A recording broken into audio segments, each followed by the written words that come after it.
कभी एक राजा का बेटा जो दुनिया की सबसे बड़ी विलासिता में पैदा हुआ, जिसके चारों ओर था ऐश्वर्य, शक्ति और सम्मान। लेकिन उसने सब कुछ छोड़ दिया एक दिन, क्योंकि उसने खोजी सत्य की राह। आज हम बात करेंगे उस व्यक्ति की जिन्होंने पूरी दुनिया को शांति और करुणा का संदेश दिया। वो है तथागत गौतम बुद्ध। 563 ईसा पूर्व नेपाल के लुम्बिनी वन में एक शिशु का जन्म हुआ। उसका नाम रखा गया सिद्धार्थ गौतम। उनके पिता थे राजा शुद्धोधन, जो कपिलवस्तु के शासक थे। उनके माता का नाम था महारानी माया देवी। कहते उनके जन्म के 7 दिन बाद ही उनकी माता का देहांत हो गया और उनका पालन पोषण उनकी मौसी महाप्रजापति गौतमी ने किया। सिद्धार्थ गौतम एक अत्यंत संवेदनशील बालक थे। उन्हें हिंसा, युद्ध और दुख से घृणा थी। लेकिन राजा शुद्धोधन नहीं चाहते थे कि उनका पुत्र कोई सन्यासी बने, इसलिए उन्होंने सिद्धार्थ को हर दुख से दूर रखा। सिर्फ सुख, संगीत और आनंद से भरा जीवन दिया। महल के बाहर की दुनिया उनके लिए बंद थी, पर एक दिन सब कुछ बदल गया। एक दिन सिद्धार्थ गौतम अपने रथ पर महल से बाहर निकले और पहली बार देखा एक बूढ़ा आदमी, फिर एक बीमार व्यक्ति, उसके बाद एक शव और अंत में एक शांत साधु। उन चारों दृश्यों ने सिद्धार्थ गौतम की आत्मा को झकझोर दिया।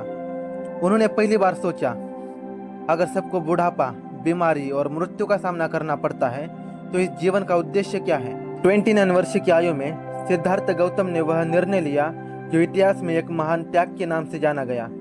रात के अंधेरे में पत्नी यशोधरा और पुत्र राहुल को सुलाकर उन्होंने राजमहल, ताज, सिंहासन सब छोड़ दिया, सिर्फ एक लक्ष्य लेकर, सत्य की राह। 6 साल तक उन्होंने जंगल जंगल तपस्या की, कभी कुछ नहीं खाया, कई दिनों तक ध्यान किया। उन्होंने अपने शरीर को कष्ट दिया, लेकिन सत्य नहीं मिला और इसी सोच ने जन्म लिया मध्यम मार्ग का।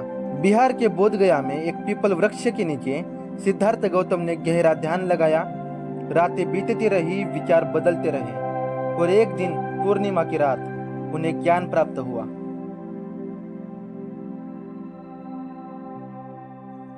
अब वह सिर्फ सिद्धार्थ नहीं थे, वो बन चुके थे बुद्ध, यानी जागृत व्यक्ति। गौतम बुद्ध ने सारनाथ में अपने 5 शिष्यों को लेकर पहला उपदेश दिया, धम्मचक्र प्रवर्तन सूत्र।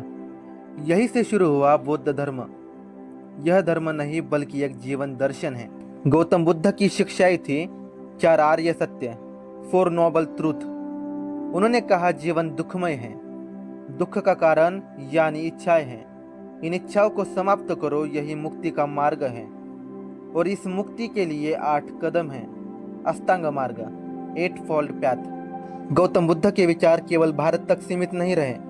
सम्राट अशोक ने बौद्ध धर्म को एशिया, श्रीलंका, म्यांमार, चीन, जापान तक फैलाया और आज भी करोड़ों लोग गौतम बुद्ध के रास्ते पर चल रहे हैं। 1956 में भारत ने फिर से बौद्ध धर्म की गूंज सुनी, जब डॉक्टर बाबा साहेब आम्बेडकर ने नागपुर में लाखों अनुयायियों के साथ बौद्ध धर्म अपनाया। बाबा साहेब ने कहा था, मैं हिंदू के रूप में पैदा हुआ लेकिन मरूंगा नहीं। बाबा साहेब ने गौतम बुद्ध के समानता, करुणा और न्याय के सिद्धांतों को नई पीढ़ी तक पहुंचाया।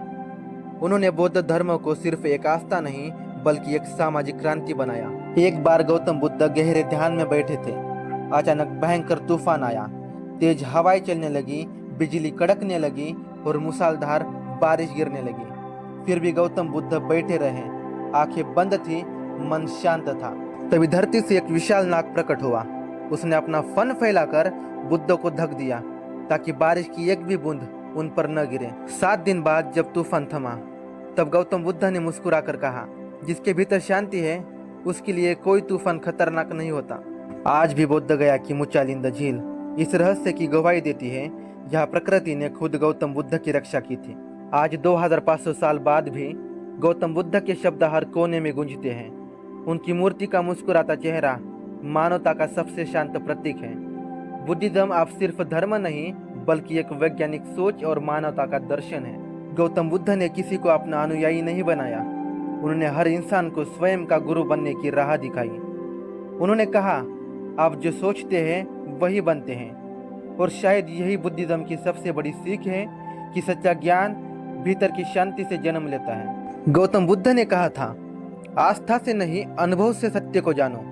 उनकी बातें किसी चमत्कार या अंधविश्वास पर नहीं, बल्कि मानव मन की समझ पर आधारित थी।